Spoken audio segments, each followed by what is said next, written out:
Everyone, আপনারা সবাই কেমন আছেন? আশা করি ভালো আছেন। আমিও ভালো আছি। আজকে আমার মেয়ে ছাদে আসবে বলে কান্নাকাটি শুরু করছে, তাই ওকে নিয়ে ছাদে আসলাম। ছাদে দুষ্টামি করতেছে,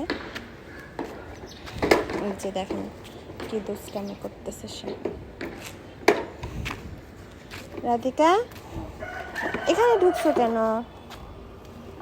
ছাদে আসলা তুমি? ভালো লাগতেছে? দেখেন কি পণ্ডিতি করে সে। আপনাদের বাচ্চারাও কি এরকম পণ্ডিতি করে?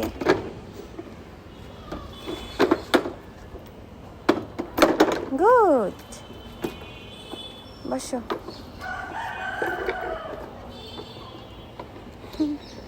ছাদে আসতে সে খুবই পছন্দ করে, তাই প্রতিদিনই বলে মা ছাদে চলো, ছাদে চলো। আমি সময়ের কারণে নিয়ে আসতে পারি না, এই আজকে নিয়ে আসলাম। বললাম চলো যাই, 10 মিনিট তোমাকে টাইম দিলাম, আবার গিয়ে তুমি লিখবা। লেখাপড়া না পড়েই আইসা পড়ছে ছাদে। বিকেলবেলা একটু ঘুরতে ভালো লাগে তার, তাই আমারও ভালো লাগে, বাট আমি সময়ের জন্য পারি না।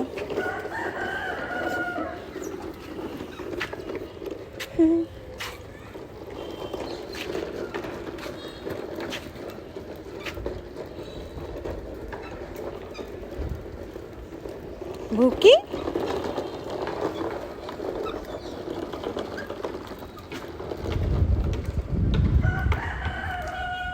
আমিও তো পারি না, আমাকে একটু শেখাও কেমনে চালায় গাড়ি, কিভাবে চালায়। এভাবে চালায়? মা তো পারি।